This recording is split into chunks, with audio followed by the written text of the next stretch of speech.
Welcome to Bite at a Time Books, where we read you your favorite classics one bite at a time. My name is Bree Carlile, and I love to read, and wanted to share my passion with listeners like you. If you want to know what's coming next and vote on upcoming books, sign up for our newsletter at biteatatimebooks.com. You'll also find our new t-shirts in the shop, including podcast shirts and quote shirts from your favorite classic novels. Be sure to follow my show on your favorite podcast platform so you get all the new episodes. You can find most of our links in the show notes, but also our website, biteatatimebooks.com, includes all of the links for our show, including to our Patreon to support the show, and YouTube, where we have special behind the narration of the episodes. We're part of the Bite at a Time Books Productions Network. If you'd also like to hear what inspired your favorite classic authors to write their novels, and what was going on in the world at the time, check out the Bite at a Time Books Behind the Story podcast, wherever you listen to podcasts. Please note, while we try to keep the text as close to the original as possible, some words have been changed to honor the marginalized communities who've identified the words as harmful, and to stay in alignment with Bite at a Time Books' brand values. Today we'll be continuing The Adventures of Tom Sawyer by Mark Twain. Chapter 33. Within a few minutes, the news had spread, and a dozen skiff loads of men were on their way to McDougal's cave. And the ferry boat, well filled with passengers, soon followed. Tom Sawyer was in the skiff that bore Judge Thatcher. When the cave door was unlocked, a sorrowful sight presented itself in the dim twilight of the place.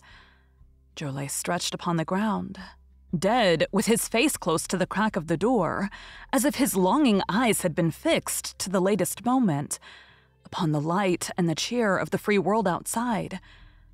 Tom was touched, for he knew by his own experience how this wretch had suffered. His pity was moved, but nevertheless he felt an abounding sense of relief and security now, which revealed to him in a degree which he had not fully appreciated before how vast a weight of dread had been lying upon him, since the day he lifted his voice against this bloody-minded outcast.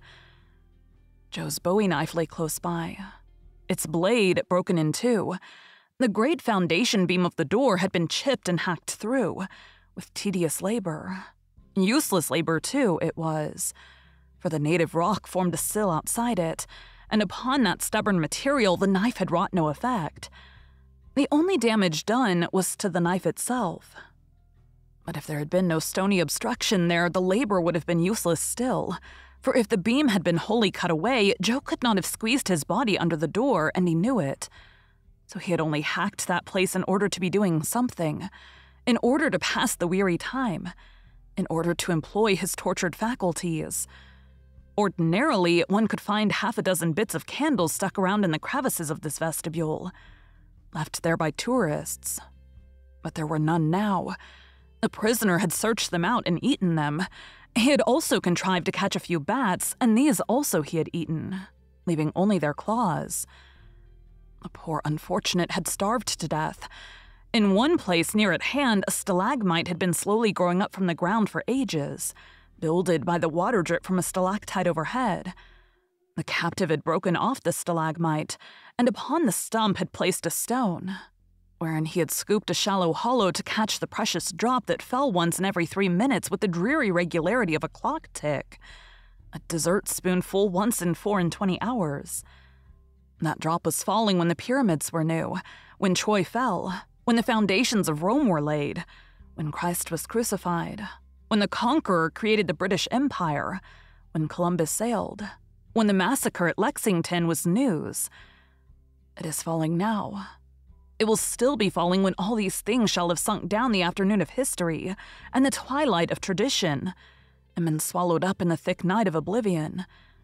Has everything a purpose and a mission? Did this drop fall patiently during 5,000 years to be ready for this flitting human insect's need? And has it another important object to accomplish 10,000 years to come? No matter. It is many and many a year since the hapless half-breed scooped out the stone to catch the priceless drops. But to this day, the tourist stares longest at that pathetic stone, and that slow-dropping water when he comes to see the wonders of McDougal's cave. Joe's cup stands first in the list of the cavern's marvels, Even Aladdin's palace cannot rival it. Joe was buried near the mouth of the cave, and people flocked there in boats and wagons from the towns and from all the farms and hamlets for 7 miles around. They brought their children and all sorts of provisions, and confessed that they had had almost as satisfactory a time at the funeral as they could have had at the hanging. This funeral stopped the further growth of one thing: the petition to the governor for Joe's pardon. The petition had been largely signed. Many tearful and eloquent meetings had been held, and a committee of sappy women been appointed to go in deep mourning and wail around the governor, and implore him to be a merciful ass and trample his duty underfoot. Joe was believed to have killed 5 citizens of the village, but what of that? If he had been Satan himself, there would have been plenty of weaklings ready to scribble their names to a pardon petition and drip a tear on it from their permanently impaired and leaky waterworks. The morning after the funeral, Tom took Huck to a private place to have an important talk. Huck had learned all about Tom's adventure from the Welshman and the widow Douglas by this time, but Tom said he reckoned there was one thing they had not told him. That thing was what he wanted to talk about now. Huck's face saddened.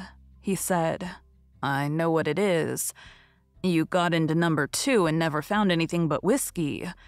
Nobody told me it was you, but I just knowed it must have been you since I heard about that whiskey business.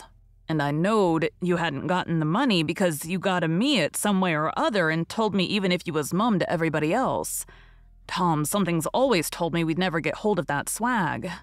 Why, Huck, I never told on that tavern keeper. You know his tavern was all right the Saturday I went to the picnic. Don't you remember you was to watch there that night?" "Oh, yes. Why, it seems about a year ago. It was that very night that I followed Joe to the Widder's." "You followed him?" "Yes, but you must keep mum. I reckon Joe's left friends behind, and I don't want him souring on me and doing me mean tricks. If it hadn't been for me, he'd be down in Texas now all right." Then Huck told his entire adventure in confidence to Tom, who had only heard of the Welshman's part of it before. "Well," said Huck, presently coming back to the main question, "whoever nipped the whiskey in number 2 nipped the money too, I reckon. Anyways, it's a goner for us, Tom. Huck, that money wasn't ever in number 2. "What?" Huck searched his comrade's face keenly. "Tom, have you got on the track of that money again? Huck, it's in the cave." Huck's eyes blazed. "Say it again, Tom." "The money's in the cave." "Tom, honest now. Is it fun or earnest?" "Earnest, Huck. Just as earnest as ever I was in my life. Will you go in there with me and help get it out?" "I bet I will. I will if it's where we can blaze our way to it and not get lost. Huck, we can do that without the least bit of trouble in the world." "Good as wheat. What makes you think the money's—" "Huck, you just wait till we get in there. If we don't find it, I'll agree to give you my drum and everything I've got in the world. I will, by jings." "All right, it's a whiz. When do you say?" "Right now, if you say it. Are you strong enough?" "Is it far in the cave?" "I've been on my pins a little, 3 or 4 days now, but I can't walk more'n a mile, Tom. At least I don't think I could. It's about 5 mile into there the way anybody but me would go, Huck. But there's a mighty shortcut that they don't anybody but me know about. Huck, I'll take you right to it in a skiff. I'll float the skiff down there and I'll pull it back again all by myself. You needn't ever turn your hand over." "Let's start right off, Tom." "All right. We want some bread and meat and our pipes and a little bag or 2, and 2 or 3 kite strings and some of these newfangled things they call lucifer matches. I tell you, many's the time I wished I had some when I was in there before." A trifle after noon, the boys borrowed a small skiff from a citizen who was absent and got underway at once. When they were several miles below Cave Hollow, Tom said, "Now you see this bluff here looks all alike all the way down from the cave hollow. No houses, no wood yards, bushes all alike. But do you see that white place up yonder where there's been a landslide? Well, that's one of my marks. We'll get ashore now." They landed. "Now, Huck, where we're standing, you could touch that hole I got out of with a fishing pole. See if you can find it." Huck searched all the place about and found nothing. Tom proudly marched into a thick clump of sumac bushes and said, "Here you are. Look at it, Huck. It's the snuggest hole in this country. You just keep mum about it. All along I've been wanting to be a robber, but I knew I'd gotta have a thing like this, and where to run across it was the bother. We've got it now and we'll keep it quiet, only we'll let Joe Harper and Ben Rogers in because, of course, there's gotta be a gang, or else there wouldn't be any style about it. Tom Sawyer's gang. It sounds splendid, don't it, Huck? Well, it just does, Tom. And who'll we rob? Almost anybody. Waylay people. That's mostly the way. And kill 'em? No, not always. Hive them in the cave till they raise a ransom. What's a ransom? Money. You make them raise all they can. Often they're friends, and after you've kept them a year, if it ain't raised, then you kill them. That's the general way. Only you don't kill the women. You shut up the women, but you don't kill them. They're always beautiful and rich and awfully scared. You take their watches and things, but you always take your hat off and talk polite. They ain't anybody as polite as robbers. You'll see that in any book. Well, the women get to loving you, and after they've been in the cave a week or 2 weeks, they stop crying. And after that, you couldn't get them to leave. If you drove them out, they'd turn right around and come back. It's so in all the books. Why, it's real bully, Tom. I believe it's better than to be a pirate. Yes, it's better in some ways because it's close to home and circuses and all that. By this time, everything was ready and the boys entered the hole, Tom in the lead. They toiled their way to the farther end of the tunnel, then made their spliced kite strings fast and moved on. A few steps brought them to the spring, and Tom felt a shudder quiver all through him. He showed Huck the fragment of candle wick perched on a lump of clay against the wall, and described how he and Becky had watched the flames struggle and expire. The boys began to quiet down to whispers now, for the stillness and gloom of the place oppressed their spirits. They went on, and presently entered and followed Tom's other corridor until they reached the jumping-off place. The candles revealed the fact that it was not really a precipice, but only a steep clay hill 20 or 30 feet high.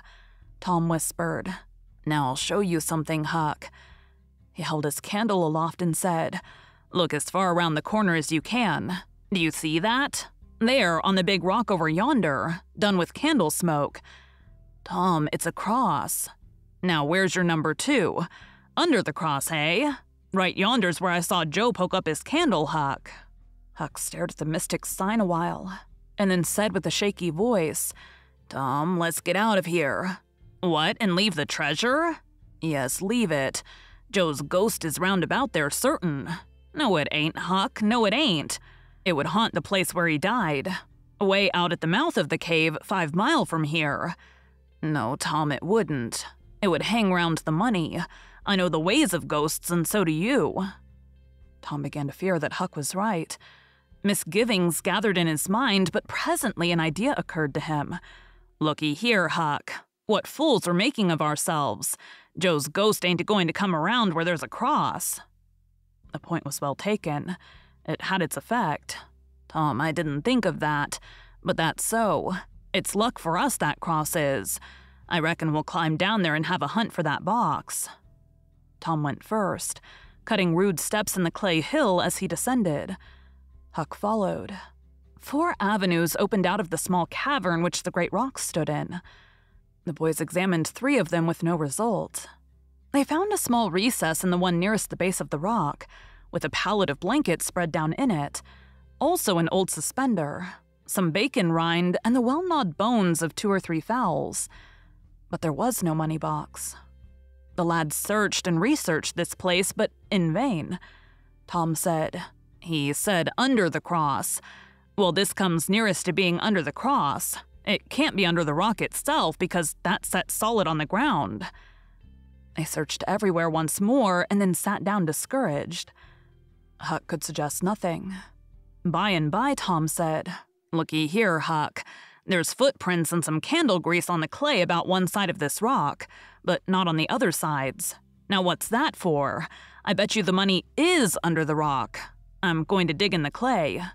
"That ain't no bad notion, Tom," said Huck with animation. Tom's real Barlow was out at once, and he had not dug 4 inches before he struck wood. "Hey, Huck, you hear that?" Huck began to dig and scratch now. Some boards were soon uncovered and removed. They had concealed a natural chasm which led under the rock. Tom got into this and held his candle as far under the rock as he could, but said he could not see to the end of the rift. He proposed to explore. He stooped and passed under. The narrow way descended gradually. He followed its winding course, first to the right, then to the left, Huck at his heels. Tom turned a short curve by and exclaimed, "My goodness, Huck, looky here."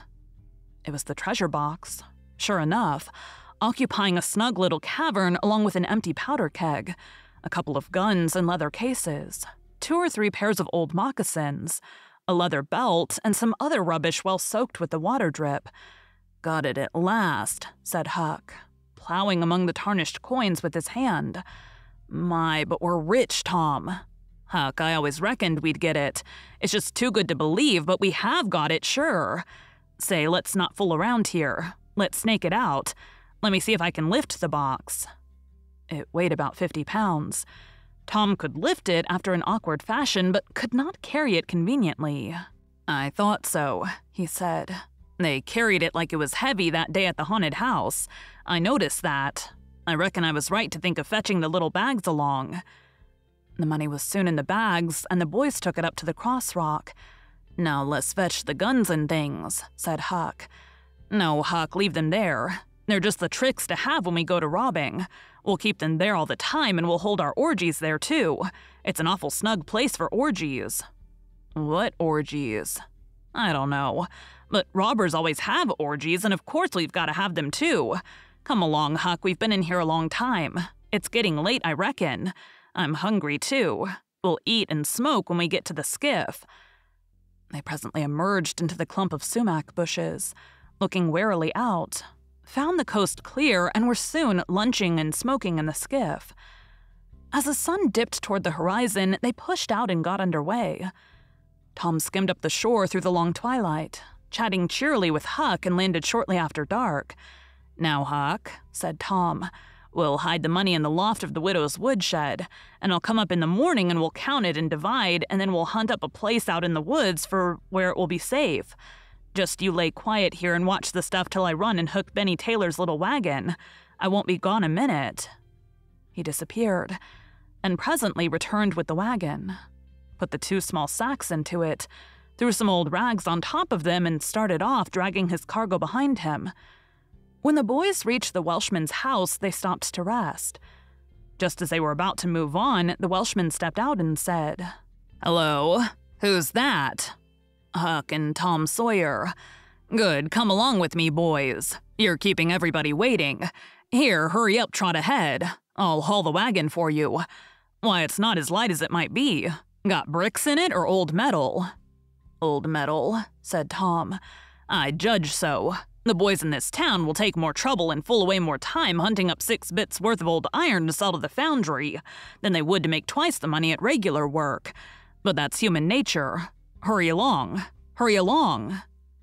The boys wanted to know what the hurry was about. "Never mind, you'll see when we get to the Widow Douglas's," Huck said with some apprehension, for he was long used to being falsely accused. "Mr. Jones, we haven't been doing nothing." The Welshman laughed. "Well, I don't know, Huck, my boy, I don't know about that. Ain't you and the widow good friends?" "Yes, well, she's been good friends to me anyway." "All right, then. What do you want to be afraid for?"